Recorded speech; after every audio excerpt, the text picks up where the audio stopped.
Bonjour, ici François-Guy Thivierge. Bienvenue à Du haut des airs. Cette semaine à l'émission, on vous amène dans la région des Cantons de l'Est, plus précisément sur le mont Ham.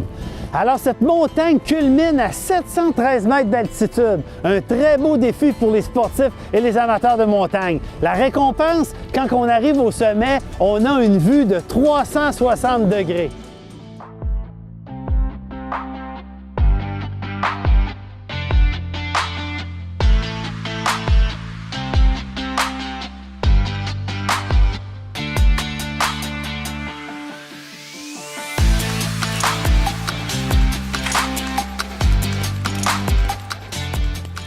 Le parc régional du Mont-Ham est situé à la frontière des trois régions administratives, Centre du Québec, Chaudière-Appalaches et Canton de l'Est. Mettons, au centre du Québec, 2 heures de Montréal, 2 heures de Québec. Le Mont-Ham est surnommé la plus belle des petites montagnes du Québec. On a un petit sommet à 713 mètres d'altitude seulement. Sauf que sa situation géographique, son milieu fait qu'on a une vue unique de 360 degrés sur les trois régions qu'on parlait tantôt.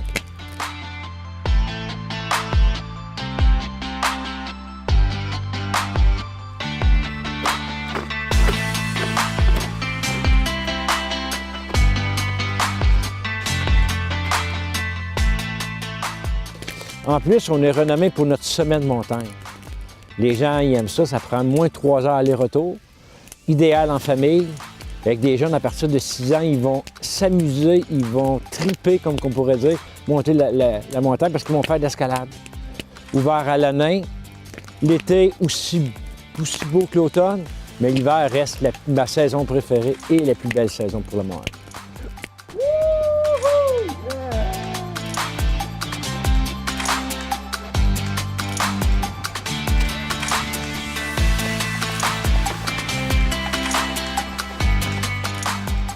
La particularité du Mont-Ham, c'est que c'est sa vue unique à 360 degrés. Il n'y a pas beaucoup de montagnes que tu peux faire le tour sur toi-même puis de regarder. Chez nous, c'est ça qu'il fait. Et en plus, tout notre sommeil est rocheux. Tu as l'impression d'être sur le toit du monde, puis tu es à seulement 713 mètres d'altitude.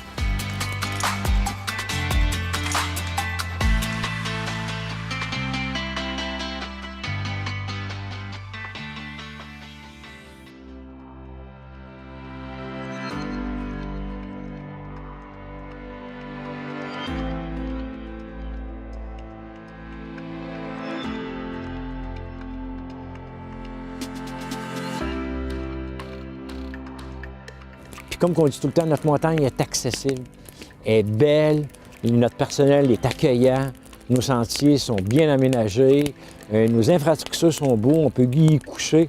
Bref, une belle destination.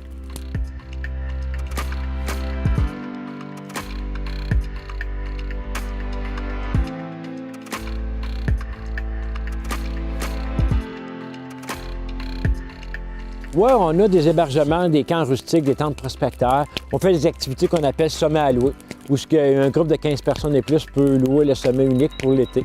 L'hiver, c'est permis.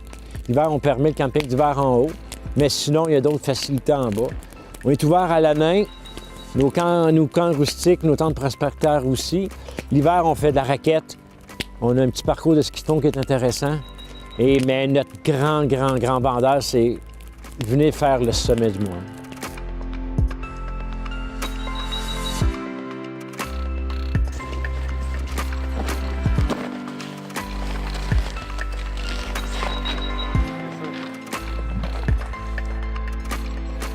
Oui, on a beaucoup de projets qui s'en viennent. On ne peut pas tout dévoiler aujourd'hui, mais on a signé un partenariat avec la nation Wabanaki, la nation des Abénakis. On devrait développer ici un concept d'un parc régional avec une notion ou une culture amérindienne. Tout ça, là, vous allez voir ça développer au cours de la prochaine année, en 2018-2019. On va avoir des belles surprises. On va encore augmenter notre offre d'activités pédagogiques pour les jeunes, les enfants, les écoles. On devrait avoir des bonnes nouvelles bientôt. Ça va bien, le Mont-Ham. C'est une belle montagne. Les gens nous aiment. On est accueillants. Il faut profiter de ça. Et le feu, il est très chaud.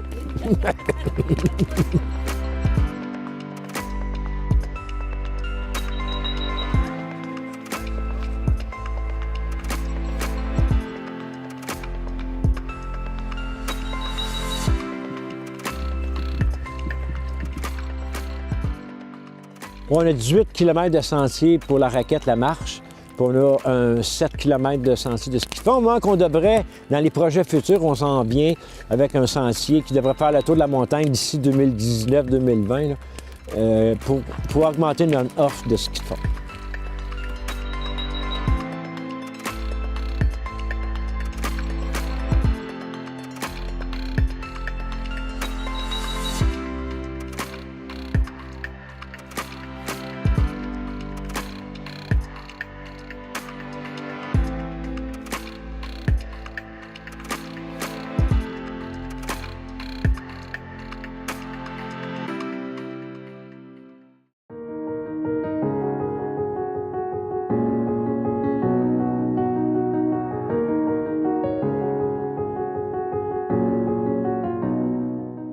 La pourvoirie Club Ozona a été créée en 1937. C'est la famille Cournoyer à l'époque qui l'a fondée. Et puis moi, j'ai racheté l'entreprise de mon père en 2010. Puis moi, je suis la 5e génération qui s'est installée ici à la pourvoirie pour en reprendre l'exploitation. Ici à la pourvoirie, on offre des activités hivernales depuis une vingtaine d'années. À la base, on offrait des activités pour la clientèle québécoise, venir faire du traîneau à chien, la pêche blanche. On a aménagé un des beaux sentiers de raquettes pour faire découvrir la belle forêt mauricienne. La pêche blanche, c'est une activité qui est très appréciée de notre clientèle. Et puis, on a, au fur et à mesure, selon les désirs de la clientèle, bien, on a mis en place des patinoires, des sentiers de ski de fond. On a intégré des activités de motoneige aussi pour répondre aux besoins de la clientèle.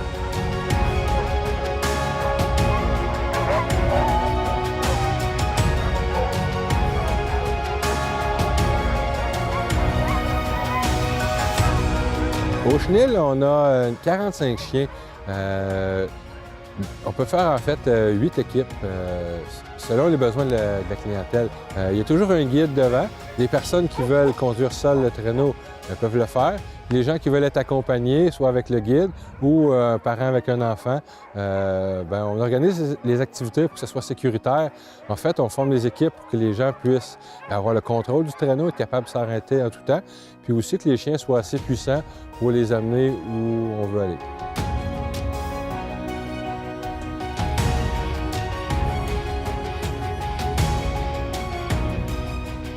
Bien, moi, c'était à l'âge de 14 ans, mon cadeau de Noël. Mon père m'avait offert une équipe de 8 chiens de traîneau. Puis, nous, ici au village, on était trois enfants. Donc, on n'était pas assez pour faire un sport d'équipe. Donc, pour moi, ça a toujours été mon sport d'équipe, le traîneau à chien. J'ai eu, depuis ma jeunesse, tellement de beaux souvenirs de voir grandir des petits chiots, puis de les emmener leaders, partir en forêt, faire des excursions, partir toute la journée avec eux, avoir du plaisir, pouvoir écouter le silence, pouvoir les entendre travailler ensemble, moi et eux, leur voir leur fumée dans le sentier. Pour moi, ça, c'est des choses qui m'ont toujours fasciné. Puis, de pouvoir le transmettre maintenant à Lucie, ma copine, aux enfants, puis aux gens aussi. Souvent, dans la balade, on voit des gens qui ont des émotions. Ça part d'un rêve.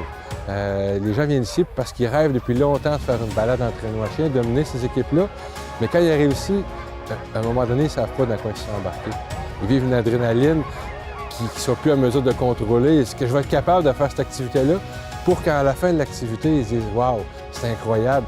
Je voulais faire du traîneau à chien, mais c'est autre chose que j'ai fait. C'était incroyable. J'ai eu du plaisir avec les chiens. J'ai eu du contact avec les chiens. J'ai pu les caresser, les atteler. J'ai pu partager un moment inoubliable. C'est ce qu'on aime faire vivre. On veut se démarquer des autres. En fait, on le fait par plaisir. On veut avoir un produit qui nous ressemble vraiment. Moi, je dis que je veux un tourisme chez l'habitant. Je veux recevoir les gens qui viennent prendre du temps pour nous connaître, nous découvrir. C'est une entreprise familiale, donc c'est sur ces valeurs-là qu'on travaille au quotidien. On aime faire découvrir le plein air aux gens, leur montrer comment nous, on aime ça, puis ensuite leur faire vivre des émotions à la hauteur de leurs attentes. Parmi les activités qui sont offertes l'hiver dans les pourvoiries, la pêche sur la glace, en fait, c'est l'activité la plus populaire. C'est une activité traditionnelle qui nous permet, d'entre famille, d'entre amis, de venir profiter d'un bon moment. On se fait un feu sur la glace, on installe des lignes, puis on récolte quelques truites pour se faire un bon repas, parce que manger de la truite fraîche, c'est incomparable. On fournit tout l'équipement. Perceuses, matériel de pêche, des vers de terre, des appâts. On fait un bon char lunch comme on va faire aujourd'hui. Puis on fait découvrir c'est quoi les vrais plaisirs de la pêche hivernale au Québec.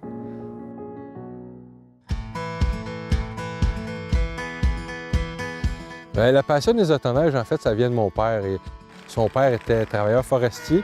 Puis mon père, en fait, il me racontait quand il était jeune que c'est souvent lui qui envoyait pour tracer les sentiers, pour amener les hommes au chantier. Et puis, quand il a acheté l'entreprise ici, il s'est dit peut-être que ce serait un bon véhicule pour transporter les gens en chalet. Puis là, il s'est mis à en restaurer. Il a trouvé des épaves. Puis dans son garage, l'hiver, bien, il restaurait ces machines-là.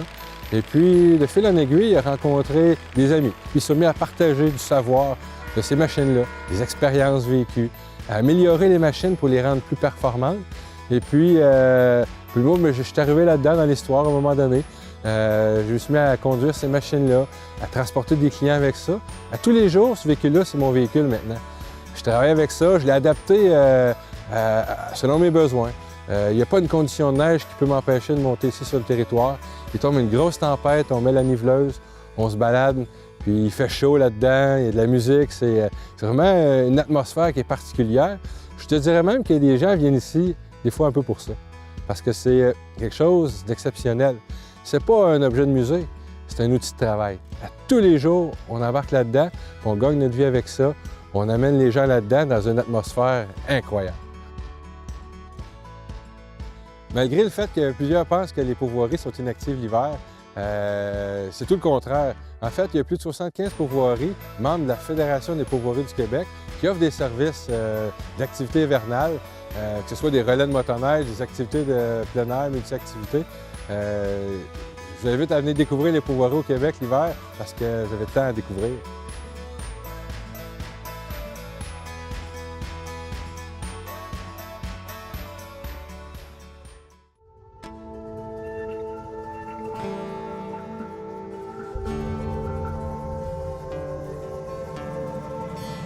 Pas besoin d'aller au bout du monde pour se dépayser. Dans les prochaines minutes, je vous fais découvrir une région, la Basse-Côte-Nord.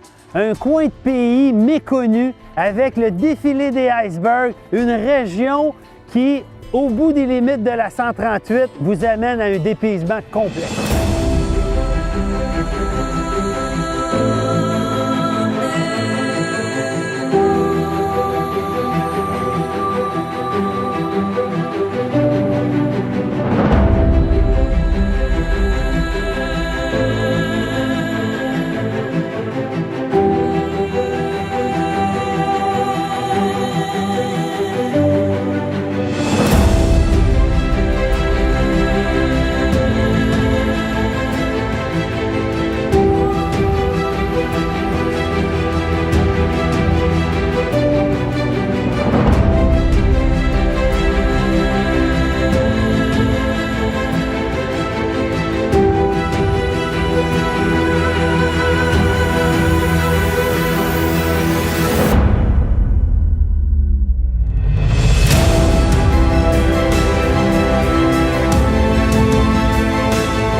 Oh, well, for me personally, if you live a lifetime and you don't come to see the Basse Côte Nord, you're missing one of the most enriching and beautiful experiences that you can ever enjoy. We were born in a region that was kind of harsh. Back in the old days, you just had to make sure that everybody was safe, and people kept that humane, hospitable side to them, that we had to take care of our neighbor. We're hospitable to the point that we can go out of our way just to make sure that strangers feel comfortable and welcoming to the Basse Côte Nord in particular. You know, it's great to watch TV shows on Discovery about life in Alaska and surviving in the crab fishery or whatever, but we live that, and for tourists that come in, they get to see that, they get to be part of that because our communities are so small. It's not something with boundaries or fences. In our communities, they get to see that and walk through that lifestyle, and for a lot of them, that they really enjoy. There's a lot to see along our coastline, not only in any one village. I think you need to see all the villages to truly appreciate our uniqueness, diversity, and yet our commonalities, because in all our communities, it's about surviving and living off the land and with the resources that we have. And that's the one thing that we share, and tourists enjoy seeing it because it's real life. There's such a long history. The Lower North Shore is really where Canada started. I mean, if you look back through hundreds of years, you have the Basque, you have all the Europeans that traveled along the Lower North Shore coast towards Quebec City, towards Montreal, and eventually settled there, but these are the places that they originally set up fishing posts and trading posts. I think the Lower North Shore is the perfect place and a perfect mix of tranquility and adventures. Mix that with some of the unique heritage between the different communities and the different cultures. So we have Francophones, Anglophones, and Innu. It's an amazing place to discover.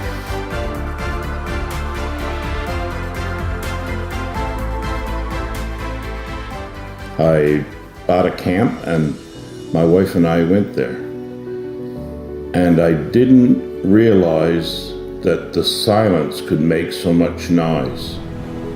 It was completely awesome to lie back and listen to the waves crashing outside and the noise that it was making. It was peaceful. It was at the same time beautiful.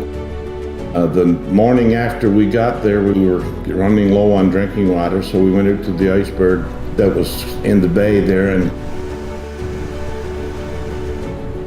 and I don't care where you live to on this planet, you don't get better water than from an iceberg.